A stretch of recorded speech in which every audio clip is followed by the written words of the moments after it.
Plateau government compensates persons affected by gully erosion.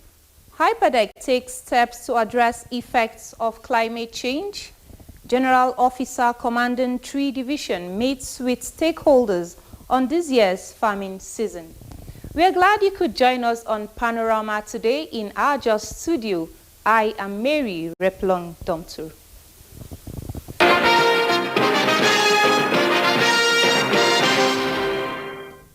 You can follow this news broadcast live on our website nta.ng/live and on our YouTube channel NTA News Online and other social media platforms showing on your screen. Moving on, we begin with electoral matters where reports just reaching us indicate that Bauchi State Police Command has arrested suspects in connection with the killing of 6 corps members in the 2011 general elections. And details of this will come your way in our subsequent bulletin.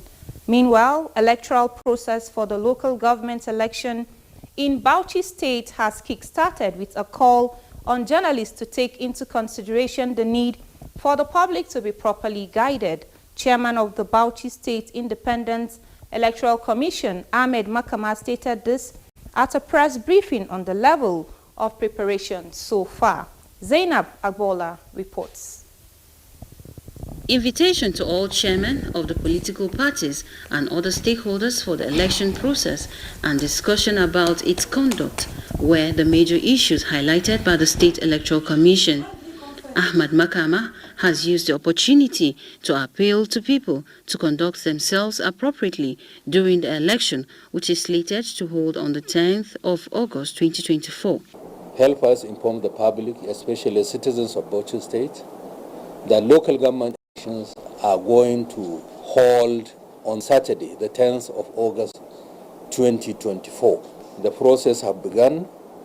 I'm informing you, and by extension the people of the state will invite chairmen of political parties, stakeholders, all people that have something to do with the election will formally invite and inform them.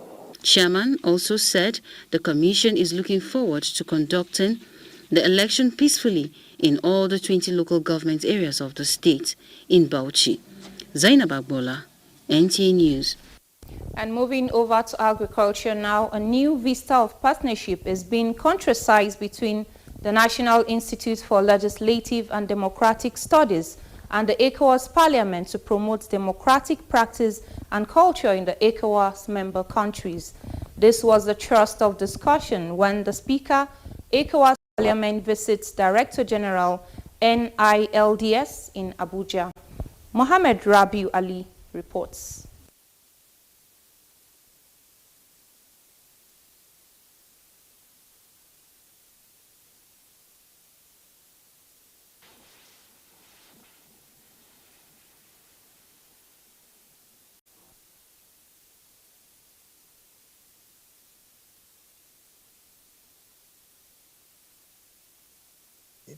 With relevant stakeholders to achieve her mandate as the first female speaker.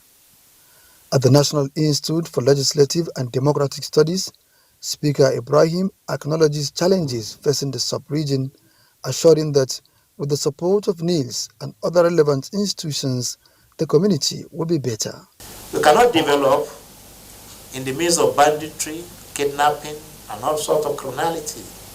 We must put an end to all these. And to do this, we need legislation, we need law, we need oversighting that will see to the end of all these acts of banditry in Africa. Speaker Meminatu was also at the office of the Nigerian Permanent Representative to ECOWAS, Ambassador Musa Nuhu, where she seeks regional collaboration. To have all the ingredients for you to achieve the real objective of our organization. So we can use that platform more closely and ensure that Parliament achieves this objective. It was another positive engagement when the ECOWAS Parliament leadership visited office of the Auditor General ECOWAS Parliament and ECOWAS Court of Justice, all in furtherance to having a good working relation. In Abuja, Mohammed Rabiu Ali, NTA News.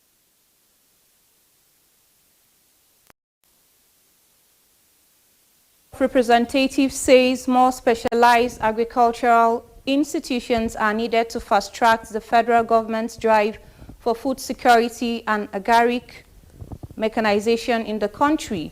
Deputy Speaker Benjamin Kalu stated this at a public hearing of the House on 9 agriculture-related bills. National Assembly correspondent Mitaire Ikpen reports. Before the Green Chamber seek to establish new federal universities of agriculture in Oyo, Delta and Enugu states, while 6 other bills push for agricultural colleges and institutes in Ekiti, Bauchi, Enugu, Delta, Nasarawa and Ogun states. Lawmakers agree that in the quest for food security, such research-based institutions are imperative. If these bills are well processed, they will strengthen the nation's quest for food sufficiency and social and economic development of our country, which is the desire of the current President of the Federal Republic of Nigeria, who prioritizes in his renewed hope agenda food security. It will also allow young Nigerians access to basic knowledge, skills and emerging techniques in agricultural production value chain. At the House Committee on Finance, lawmakers called for prudence in the granting of customs waivers and concessions to certain companies after the Nigeria Customs Service presented its quarterly report. Meticulously address these issues of waivers. If we must grant waivers, let there be huge benefit coming to the economy. It's very, very important. We had to concede over 45% of the revenue that we generated to exemptions and concessions. Even we, customs, were concerned, and we were looking for, a paradigm shift in the way we manage the exemptions regimes. The Nigeria Customs Service asked to be carried along in determining beneficiaries of tax exemption policies. From the National Assembly, Mitaire Ikben, NTA News. Address environmental challenges such as desertification and drought, which affects agricultural activities, Plateau State government has disbursed more than 270 million naira to affected persons and communities as compensation at the Plateau Club Bingham University Teaching Hospital Gully erosion site.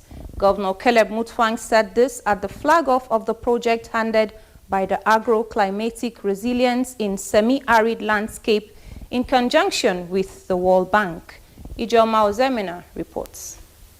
The issue of land restoration and desertification at the Plateau State Club Bingham University Teaching Hospital Gully erosion site requires urgent attention as it affects the environment. With the governor's intervention and the World Bank as well, it's something that will change our life. Plateau is home of peace and tourism. That project will surely improve and add to the tourism, the beautiful scenic beauty of Plateau State.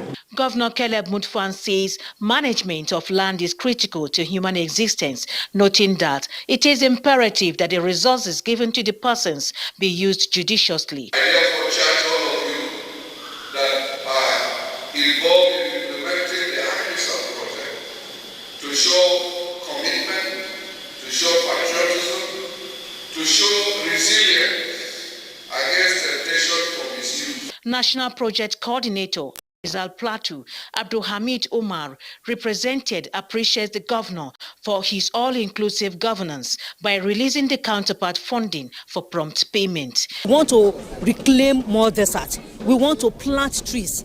We want to ensure that we also include women in this project.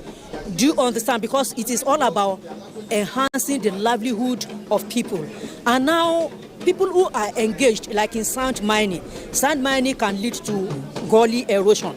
So we can encourage them to venture into other business, and then they will be given something to go and start. Participating ministries in the project are Ministry of Environment, Climate Change and Mineral Development, Agriculture and Rural Development, as well as Water Resources and Energy. In Jos, Ijoma Ozemena, NTA News. Trainees of Industrial Training Fund under the National Economic Recovery Growth Program are charged to take advantage of the thriving market opportunities in Nigeria to put to good use the skills acquired during the training to enhance their welfare. This came to fore during the closing ceremony where participants received starter packs. Ndayang and Debagang reports. The training is in 6 trade areas of plumbing and pipe fitting, carpentry, tiling, poultry farming, crop production, and beauty care. The program, under the National Vocational Qualification, seeks to provide Nigerians with skills and knowledge that makes them employable and self-reliant in a competitive economy. And for these 146 trainees, it is an opportunity to improve themselves economically and contribute to the growth of the economy. We also appreciate the starter pack that you have given to us, sir, and we promise to utilize it very well. I really appreciate ITF for training us for these skills, because truly I learned a lot in this training. Representative of the Director General ITF and the Area Manager Jos Area Office say the training has been intensive and each trainee will be certified after the 2 months training. You need to cascade this training to others. The more you train them, the better for you and the better for the society. So at the end of it all, we have a good number of people that have the knowledge and the skill. I wish to charge all graduation trainees to go out and take opportunity of the great market in our country and contribute their quota in its economic growth and transformation. ITF equips Nigerians with technical skills for entrepreneurship. In Jos, Ndanyan and their gang, NTA News. Meanwhile, federal government says it is determined to address the effects of climate change on the environment through proactive measures, particularly massive planting of trees in flood-prone areas. Managing Director, Hydroelectric Power Producing Areas Development Commission, Abubakar Sadiq Yelwa, stated this in Jos while distributing tree seedlings to communities in the state in commemoration of World Environment Day. Caleb Guching has the report. It is no longer news that global warming has taken its toll on almost every sphere of life of people globally. For Nigeria, this challenge has been heightened by human activities, which include burning of substances, felling of trees, and other unwholesome practices. It is in the light of the attendant devastation left behind by mining activities on communities of Barkin Ladi, Bassa, and Bokos that the Hyperdeck is collaborating with the Plateau State Government to intervene. So because of the first power producing dam, hydropower producing dam ever created in Nigeria, the Nesco Dam. The presence of the dam has its own ecological and environmental challenges, and that's why Plateau State has become very relevant and significant for us to show our presence and contribute in reducing the environmental degradation.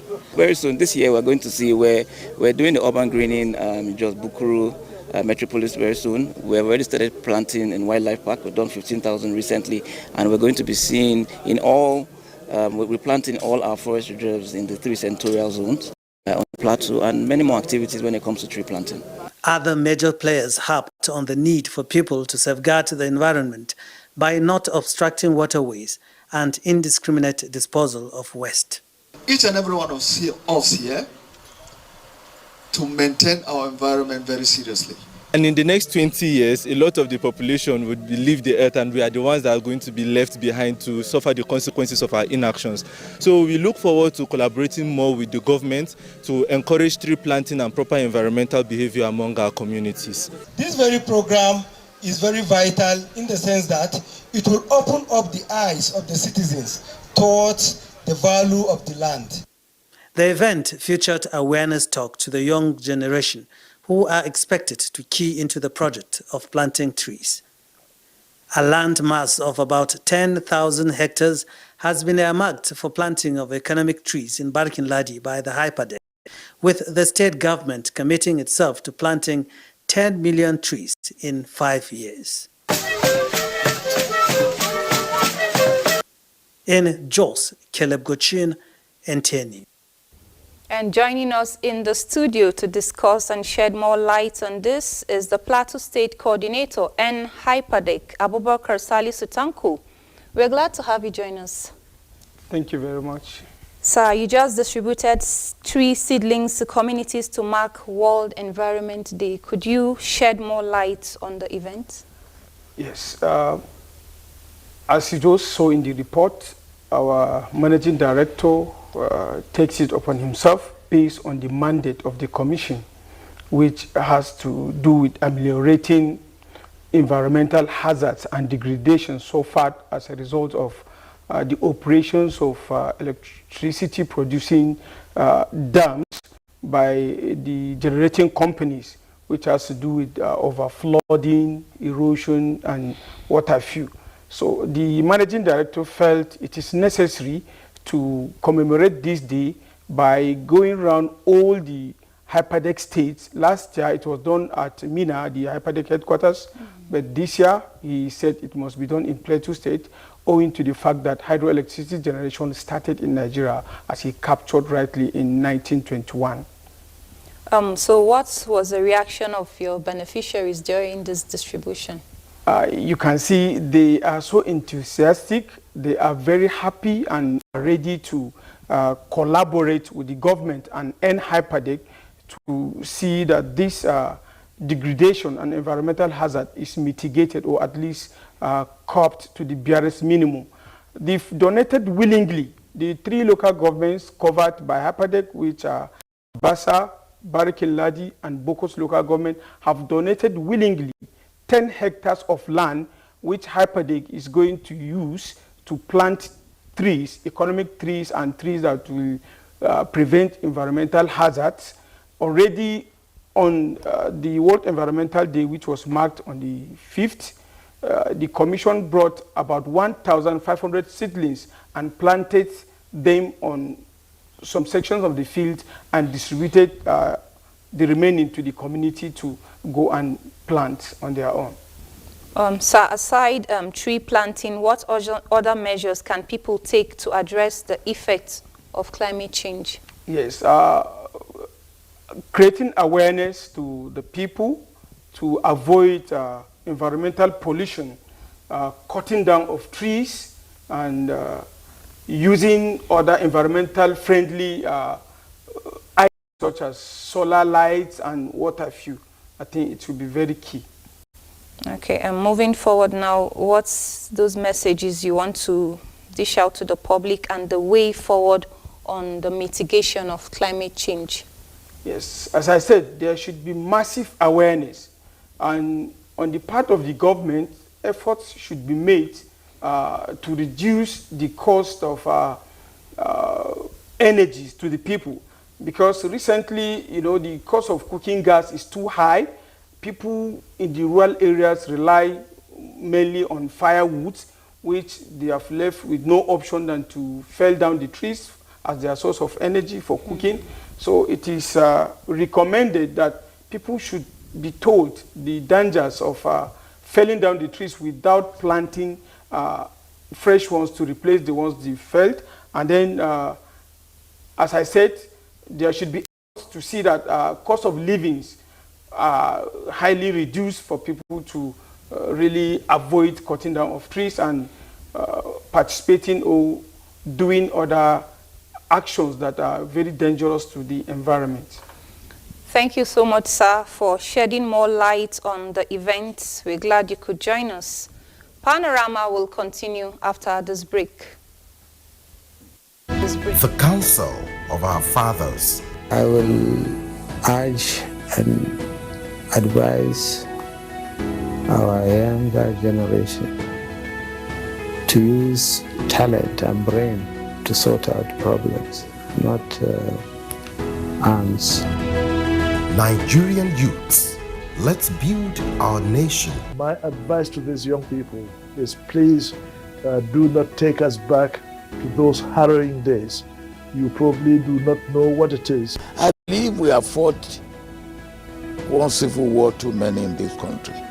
So those who experience it will run away from it. Nigerian youths, let's build our nation together.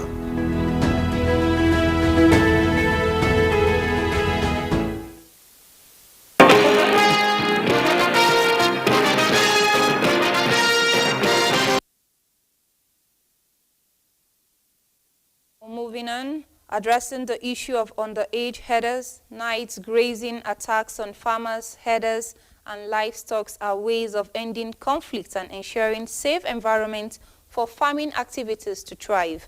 These were the consensus views of stakeholders at a seminar on peaceful coexistence towards a secure and successful farming season in the year 2024, organized by the General Officer Commanding 3 Division and Commander Operation Safe Haven, Major General Ibrahim Abubakar, at the 3 Division headquarters in Rukuba. Ndayang and the Abagyang reports.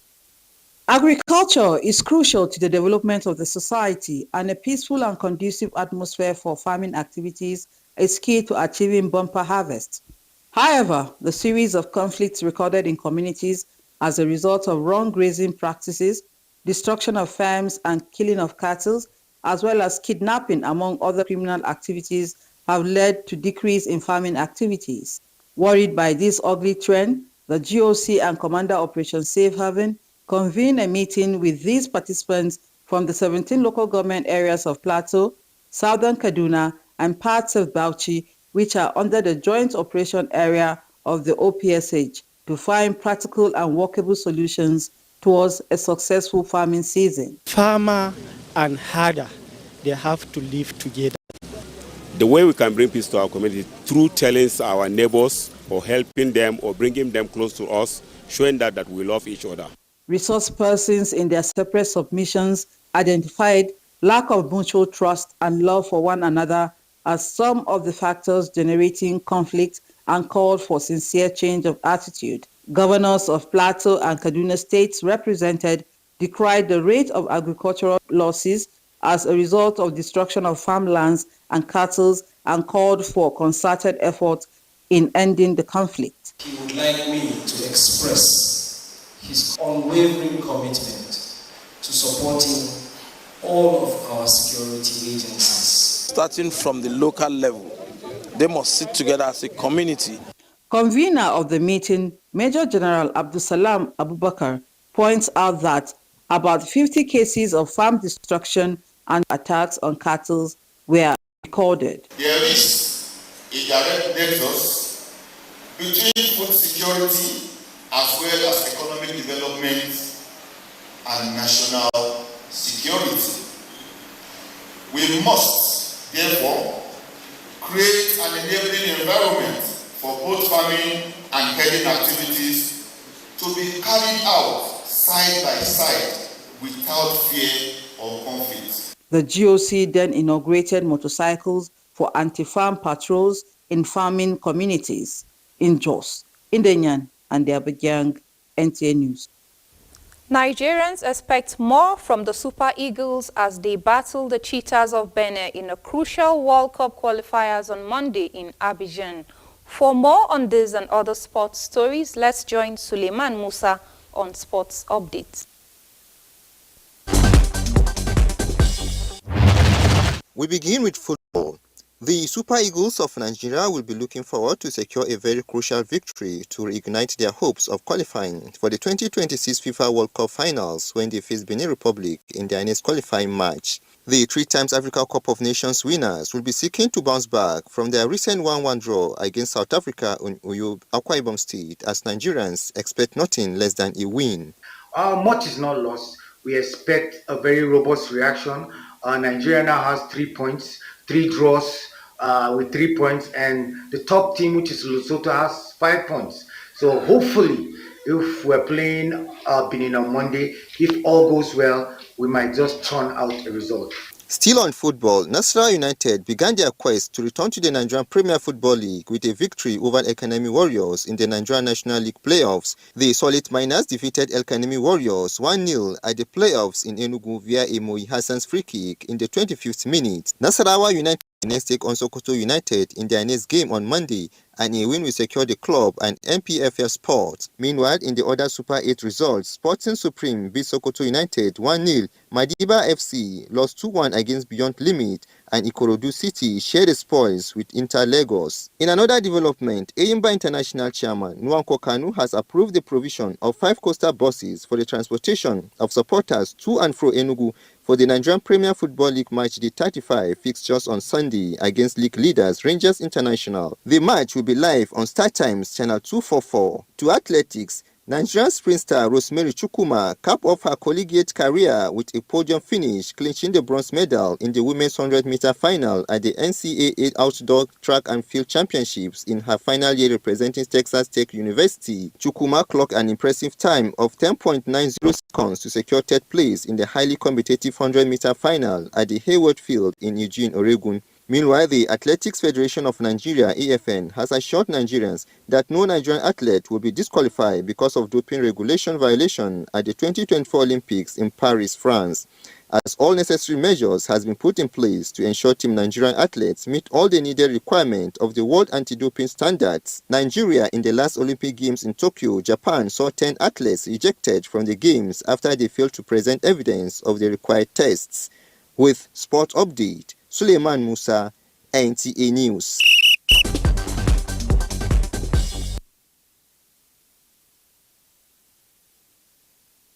In Panorama today, good afternoon.